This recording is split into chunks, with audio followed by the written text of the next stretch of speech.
এই এপিসোডে আমরা আমাদের ফার্স্ট ওয়েবসাইট যেটা আমরা তৈরি করছি সেটাকে আমরা আসলে এডিট করা শিখব, অর্থাৎ এই ওয়েবসাইটটাকে আমাদের নিজেদের মতো মন মতো তৈরি করা যায় কিভাবে সেটা দেখব। তো প্রথমে আমাদের অবশ্যই একটা ফোল্ডার থাকা উচিত এবং এই যে ভিজুয়াল স্টুডিও কোডটা ওপেন থাকা উচিত।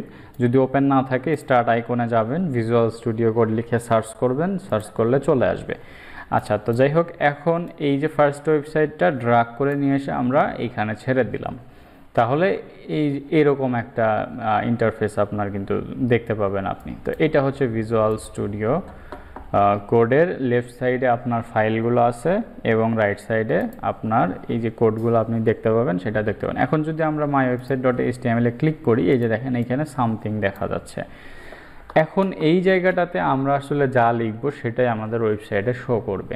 তো সাপোজ ধরেন আমাদের এখানে সামথিং ছিল, এখন যদি এই সামথিং কথাটা যদি আমরা কি করি, না রেখে যদি আমাদের এখানে সাপোজ ধরেন এই টেক্সটটাকে আমরা বড় করে দেখতে চাচ্ছি, হ্যাঁ, সামথিং লিখলে তো সামথিংই থাকে, আমরা যদি এখানে এসে একটা রিলোড দিই সামথিংই থাকলো। এখন আমরা যদি এটাকে বড় করে লিখতে চাই তাহলে আমরা আসলে কি করব।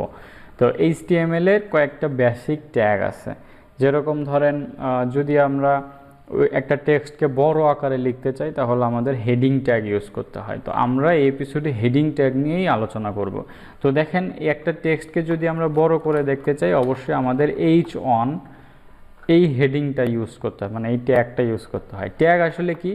ট্যাগ হচ্ছে সাপোজ ধরেন আমরা এই যে H1 লিখলাম এইভাবে একটা ব্র্যাকেট দিয়ে, মানে অ্যাঙ্কর দিয়ে, লেফট অ্যাঙ্কর বলে এটাকে, লেফট অ্যাঙ্কর দিয়ে আমরা কি করলাম H1 লিখলাম, আবার বেসিক্যালি এরকম, হ্যাঁ, সাপোজ ধরেন একটা লেফট অ্যাঙ্গেল দিলাম, এটা তো আসলে অ্যাঙ্কর না, অ্যাঙ্গেল হবে, হ্যাঁ, এটাকে একটা লেফট অ্যাঙ্গেল দিলাম, H1 লিখলাম, মানে একদম বড় যে টেক্সটটা সেটা H1 লিখলাম, লেখার পরে আবার আমরা কি করব, রাইটে আর একটা অ্যাঙ্গেল দিয়ে দেবো, হ্যাঁ, এই যে রাইটে আর একটা অ্যাঙ্গেল দেবো। এটা আসলে অটোমেটিক চলে আসতেছে, ভিজুয়াল স্টুডিও করে এটা অটোমেটিক চলে আসে।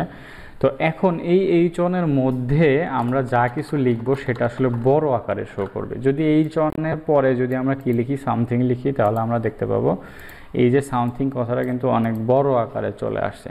তার মানে আমরা টেক্সটটাকে কিন্তু এডিট করতে পারছি হেডিং দিয়ে, বুঝতে পারছেন ব্যাপারটা। এখন হচ্ছে এই যে এর ভিতরে আমরা যদি আরও কিছু লিখি, সাপোজ অ্যানাদার টেক্সট, হ্যাঁ, এটাও যদি লিখি, এটাও কিন্তু কি হবে, এই জায়গায় পাশে চলে আসতেছে এবং বড় আকারে আসতেছে। কিন্তু ব্যাপারটা হচ্ছে যে আমরা যদি চাই যে জাস্ট সামথিং এইটাই কি হবে, বড় হবে, এটার উপরে এই যে হেডিং ট্যাগের কোনো প্রভাব পড়বে না, তাহলে আমরা কি করতে পারি, এখানে আবার অ্যাঙ্গেল দিয়ে H1টা ক্লোজ করে দিতে পারি। এখন ক্লোজিং যে ট্যাগটা হবে সেটা হচ্ছে একটা স্ল্যাশ থাকতে হবে।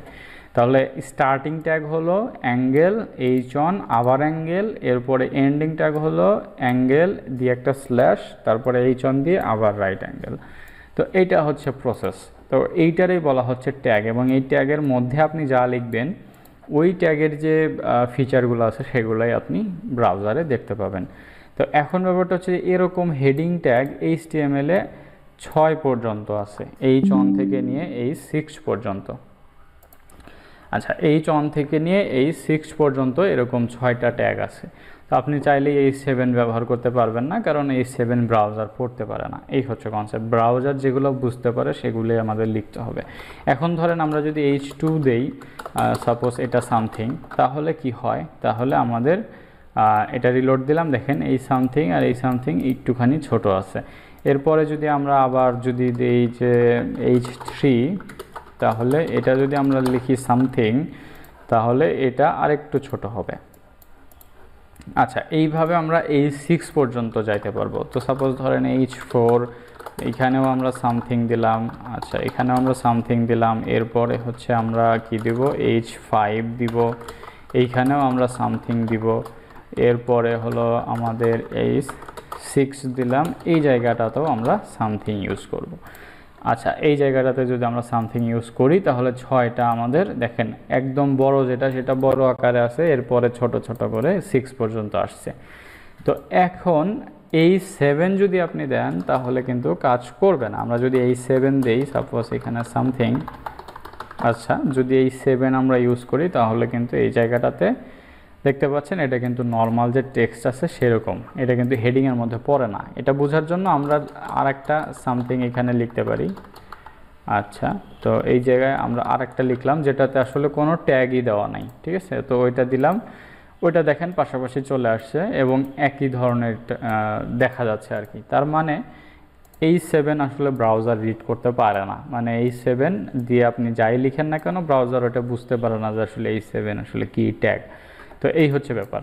তো এখন ব্যাপারটা হচ্ছে যে H6 পর্যন্ত আমরা ইউজ করতে পারবো। এটা হচ্ছে হেডিং ট্যাগের বিশেষত্ব, যে আপনি একটা টেক্সটকে বড় থেকে ছোট করতে পারবেন, মানে আপনার প্রয়োজন অনুসারে আপনি কোন ট্যাগ ইউজ করবেন সেটা আপনি ডিফাইন করবেন। তো এখন এইভাবে অসংখ্য ট্যাগ আছে HTML এ, তবে আমরা মোটামুটি 20 থেকে 25টা ট্যাগ শিখব যেটা দিয়ে আসলে কাজ করা যায়, এবং ওই 20 থেকে 25টা যে ট্যাগ শিখব ওইটা দিয়ে আপনি যে কোনো ধরনের ওয়েবসাইটে যে কোনো ধরনের কাজ করে ফেলতে পারবেন। HTML এ খুব বেশি ট্যাগ জানতে হয় না, খুবই অল্প কিছু ট্যাগ যদি আপনি মনে রাখেন তাহলে আপনার ওয়েবসাইটে যে কোনো ধরনের কাজ আপনি করে ফেলতে পারবেন।